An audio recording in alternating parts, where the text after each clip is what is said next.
Bonjour à tous, aujourd'hui on va s'attaquer au nombre dérivé de la fonction inverse en un nombre A non nul. Alors, comme on doit être sur un intervalle, soit on va se placer sur moins l'infini 0, ouvert en 0, soit sur 0 plus l'infini, ouvert en 0, d'accord?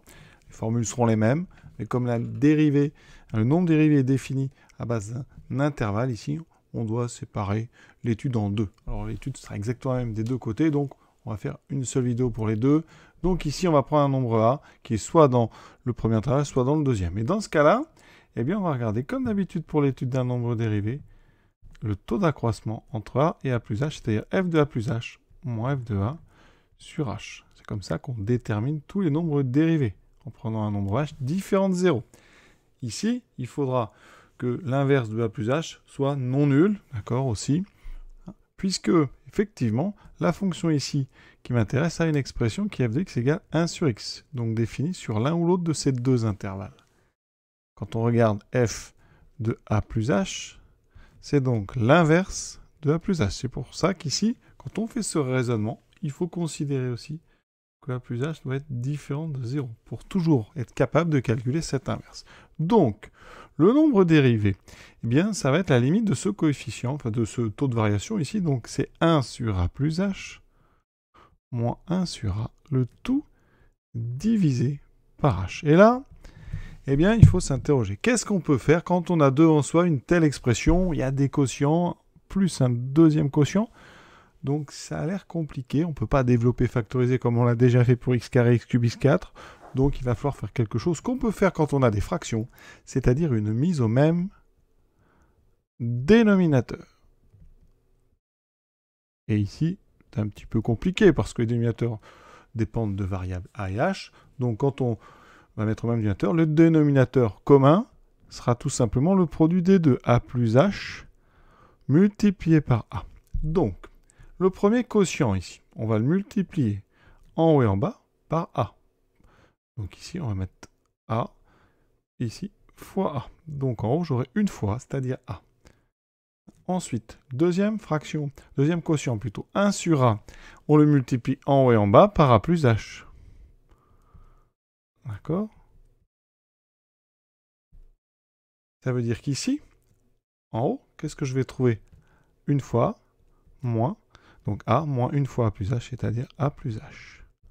Le tout encore, on n'oublie pas de diviser par h. On enlève les parenthèses. A moins a, ça fera 0, il me restera moins h. Moins h sur a plus h fois sur h carré. Alors ici, eh bien, deux choses. On peut, si on veut, développer le dénominateur. Donc ici, on aura moins h sur a carré plus ah, le tout sur h. Et on va transformer encore. On a un étage de trop quand on divise par h. Eh bien, c'est qu'on multiplie par son inverse. Diviser par un nombre, c'est multiplier par son inverse, l'inverse de h. Imaginez qu'ici, si on fait h sur 1, c'est donc 1 sur h. J'aurai donc mon numérateur, moins h sur a2 plus h, multiplié par 1 sur h. Et vous voyez, on a un h en haut, un h en bas. On peut simplifier par h. Il me reste moins 1 sur a carré plus ah. D'accord? Et maintenant, c'est le moment de faire tendre h vers 0. Et on écrit cette limite parce qu'elle existe. Effectivement, A2 est considéré comme constant. Donc vous lui ajoutez h qui va se rapprocher de 0 puisque h se rapproche de 0 et que h est constant. Donc ici, eh bien en bas, ça va tendre vers a carré. Il restera donc une limite qui sera moins 1 sur a carré, qu'on écrit plutôt moins 1 sur a carré. Donc la fonction inverse est dérivable sur moins l'infini 0 et sur 0 plus l'infini. Et à chaque fois, hein, et donc pour a différent de 0, d'accord, f' ici de a est égal à moins 1 sur a carré. Alors ici, je ne l'avais pas écrit, mais a est forcément différent de 0, puisque on doit prendre a un élément de notre ensemble I, et que 0 n'est pas dans l'ensemble, d'accord? Donc, quand on a 1 sur x, eh bien la dérivée qu'il faudra retenir, c'est moins 1 sur x carré. Et ceci en est la démonstration. Une chose importante, ça veut dire que la dérivée, le nombre dérivé est toujours négatif, donc la courbe de cette fonction eh bien, à des tangentes qui sont toujours, qui vont toujours avoir des pentes négatives.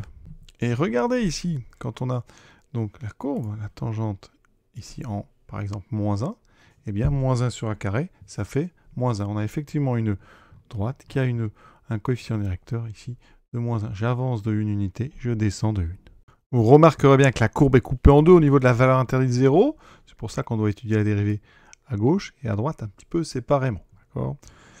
Et donc, des deux côtés, on peut remarquer quoi que, eh bien, comme les nombres dérivés sont toujours négatifs, eh bien, les tangentes sont toujours, ici, elles descendent toujours quand on va de gauche à droite. On a en fait une fonction qui est localement décroissante partout, qu'on soit du côté gauche de la courbe ou sur l'autre branche, la branche avec les abscisses positives ici, où les pentes sont elles aussi négatives. Par exemple, en 2, on trouve une pente ici de -1 sur 2 au carré, donc -1 sur 4. Et vous pouvez remarquer ici, on a -0,25. Voilà, cette vidéo est terminée. À très bientôt.